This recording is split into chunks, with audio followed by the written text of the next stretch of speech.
So this is one of those deals where, you know, it's like bringing a knife to a gunfight. It's a pretty long ways back to where I would find a chainsaw, and it's not all that fun walking. So I'm gonna spend the next 8 or 10 minutes sawing this up with this little saw. It's not really that big a deal, but I cannot move this dead limb this down from the high winds we had. So the things we do for sugaring. This is why sugar makers hate the wind. Top down, got that piece off. But over there, there's a spout off. Drop. I don't know if it's pulled out or smashed, broke, whatever. I don't know, something. It's in the snow, leaking. So yeah, just another day. Still got more wind damage. Whole tree broke off. Bad tap now on the lines. Fun stuff, 2021. So I thought this was quite interesting. That is a piece of ledge that went into the tubing. Of course, created a leak. That's why I removed it. One of my landowners has a little shooting range out in the sugar woods, kinda. And this was quite a ways from where they shoot. But I guess a piece of lead must have hit a piece of ledge and sent it flying. So thought that was pretty interesting. Something kind of new, you know. You can see it's stuck right down in there. Thought that was pretty neat. Just another fail. Well, found another pretty good leak today. You'd think I would have seen this by now, but down in the snow like that, it was probably sucking up snow. Not working so well. So, you know, tapper guy, you had one job. Oh wait, I'm the tapper guy. First time for everything. First time I seen this on these spouts.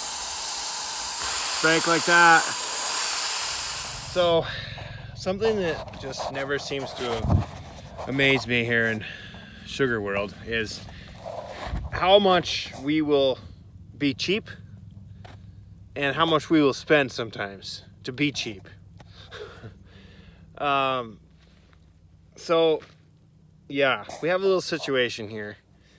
Kind of discovered it last season, I guess. Maybe even a little bit at the end of the season before.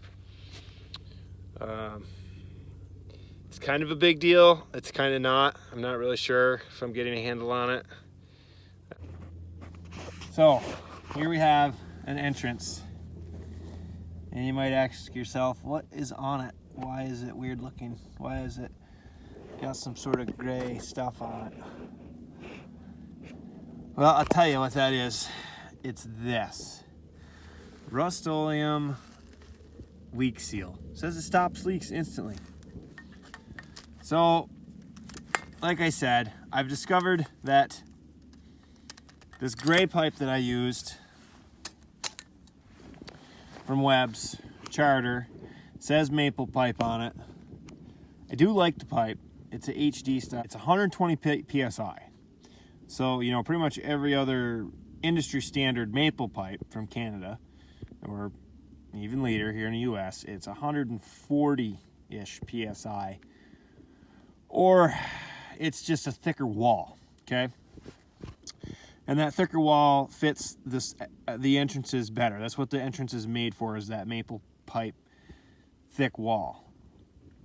Now I've discovered that my H2O saddles they fit the pipe decently on the 3/4. On the 1-inch, you got to use a little spacer underneath it. It's not a big deal, okay? We've used water pipe for years in the woods. Water pipe generally lasts a little better than your blue main line that everybody buys, very expensive, right? Pull my pipe's pretty tight, maybe too tight. I don't know. It could be the problem. I'm finding that, you know, throughout the rest of the year, the other 9 months of the year, it seems like, my pipe is moving a little bit, and it's not moving to the extent that the wire ties are moving and we're getting zigzags or anything weird like that. It's nothing like that. It's just a little bit of movement, and that little bit of movement, I guess, is elongating the holes. It's elongating the holes in the pipe, and that elongation is creating a little leak. Very minor, and it's not every one. Some of the saddles I've taken off, they're actually like the rubber is kind of like almost cut or indented from the pipe. So the reason I say maybe it's a big issue, maybe it's not, I don't know. I've rebuilt a little over 16,000 I've rebuilt in the last 5 years. Ripped it out, put new in. You know, some of the areas have been added, some were thinned. Mostly by myself. I had limited help here and there. Not that that even matters, but you know, well, it kind of does, because I did it myself. It wasn't somebody else that did it. You know, I made the decision to buy the pipe. And yeah, there's a little leak there, a little micro leak. Like I said, it's not on every one, and it's hard to even cipher which one it is when the, you know, unless you can just see the sap fibrillating, which you see the saps trying to move. Maybe you can see that, maybe not. I don't know. So I just bought a couple cans of this leak seal stuff, which says it's flexible, sticks on plastics and PVCs, vinyls, and masonry, sticks on a bunch of stuff. It's just an experiment. I don't really think there's anything really gonna come of it, but I've tried some other applications and some other glues. This says it's really flexible down to pretty low temperatures and pretty high temperatures. Honestly, I don't think it'll probably fix it, but it's really just on the sides there. If you could just suck that in and just seal up a tiny little, I mean, you can't even hear it. So I don't know. I don't think this is a win or a fail. I don't know what it is. You know, you could say it's a fail, I guess, but as a sugar maker, it never ceases to amaze me. Like I said, how much money we will spend to be cheap. You know, the pipe wasn't really a lot cheaper than the blue pipe, but I liked it, and I think that the gray or white, whatever you want to call it, I think it's more of a light gray than a white. It really does keep the temperature down on the sap, which the blue does okay with that too, but it's better than black, you know. So yeah, this is a situation I have, and you know, like I said, 40 or 50,000 feet out there. I'm not going to ripping it out tomorrow. I'm not doing it. It's not going to happen. I'm not going to start ripping it all out. I got too much money into it. It's got to make some money back, you know. So I'm just fooling around, seeing what I can come up with. Just thought you want to see what this stuff is. I fooled around and sprayed it on some valves too, just for fun, because I know that valves suck. They always leak. There's no such thing as a valve doesn't leak. Maybe one of these days the industry will be able to build one that's made for vacuum instead of pressure. But yeah, so that's where I'm at. Today is definitely a win. It's a beautiful day. Sun's out, not a cloud in the sky. Sap's flowing. It's a perfect day to fix some leaks. Well, here at the pump station, it's on the eve of, it's going to be about 7 degrees, March 14th tomorrow, or 15th, I don't know. So I'm going to classify this as a win, because remembering to come down and drain out the pump line in the pump station, which I don't usually worry about. It's going to be 30 degrees at night, or 20 degrees at night, or even down to 10 degrees at night. I don't worry about. But since we might see single digits or colder, my water that keeps it thawed, this line right here, because we have an 1.25 inch pump line encased in a 2-inch line with water coming down the 2-inch line to keep it thawed. It's about 1,600 feet. But I'm a little worried about it, so I'm just draining it back in the pump station here in the zero tank, which I don't really like this thing, but it does work. So sometimes you gotta do what you gotta do, right?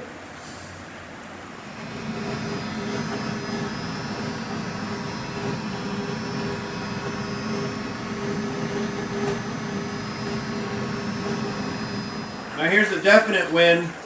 Again, another releaser that we built in our main station here that you've probably seen. Hit the switch. Wash out the releaser. Wash out the pumps. Clean it out.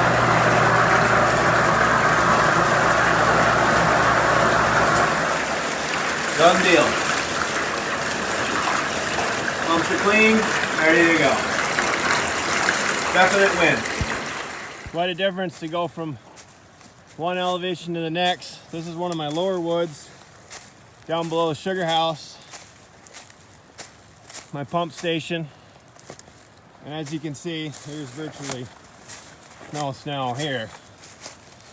But the other lot that I just came from, which is 7 miles away from here, up the hill, oh, there's about a foot of snow out in that woods still, so hopefully a lot of snow.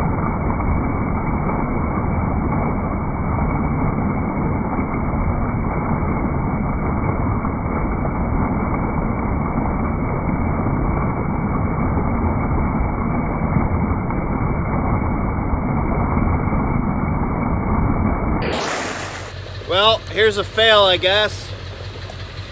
Sap kind of smells. March 31st. We've been pulling on him for, I don't know, 10 or 14 days now, basically. Only had one little freeze. Sap's cloudy. Guys are starting to pull the plug now. Here and there and everywhere, south of us, west of us. So we're gonna keep going. See what happens, keep things clean, keep the vacuum on, keep it tight. Big freeze coming tomorrow night, the next 2 days, and that's all we can do here. Just keep going. So, just about empty here. You can't quite see it in that tank. It's a very short run here. We got 3-inch exhaust welded onto that tank, 3-inch valve, and as you can see, we're getting some foamage. Yeah, it just sucked air.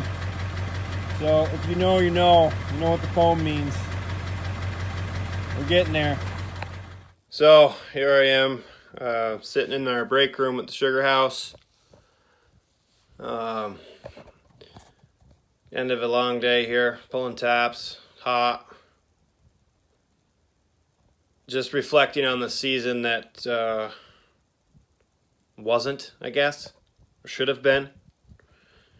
You know, maybe you've seen some of my other videos. I put a lot of work and a lot of effort into this season, and obviously anytime, you know, you're counting on Mother Nature,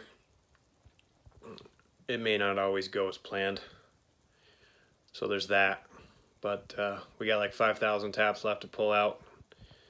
Just one bush that's 7 miles up the hill. And just kind of reflecting back that maybe this was not a win year. It's a year full of losses, I guess, in a lot of different ways. It basically wasn't the worst year ever. It's just a hair above the worst year ever. Worst year ever was in 2012. We did finish out, pounds per tap of syrup produced a little bit ahead of that, just barely. I'm not going to sit here and say that we're the best sugar makers ever. We try hard, do our best. It's all you can do sometimes, but, just one of those years. I was looking back through my records. I was just sitting here looking back through my records. I go back to 2011, I guess, when I started keeping good records of every day we tap and all the syrup that we've made at each location and all the sap that we've taken in pounds and how many taps we had and when things, whatever. I have pretty good records of all that. And this year as far as the dates and everything, it's right on par. It's within a couple days of the start and a couple days of the finishing, and it's all right there. But the sap it never was much more than 1.2. I think I saw 1.4, 1.5 for about 3 minutes, maybe one day. It was really just hung around 1% or less. As far as gallons of sap that we got, it wasn't way off. It wasn't way off from what we would normally get. But, again, with the sugar being down and then, of course, the sap coming, kind of a little bit later here in the season. And then, the sun, of course, you get 3-4 days in a row that is 70 degrees during the day and 42, 45 at night. It's just not conducive to making good syrup. So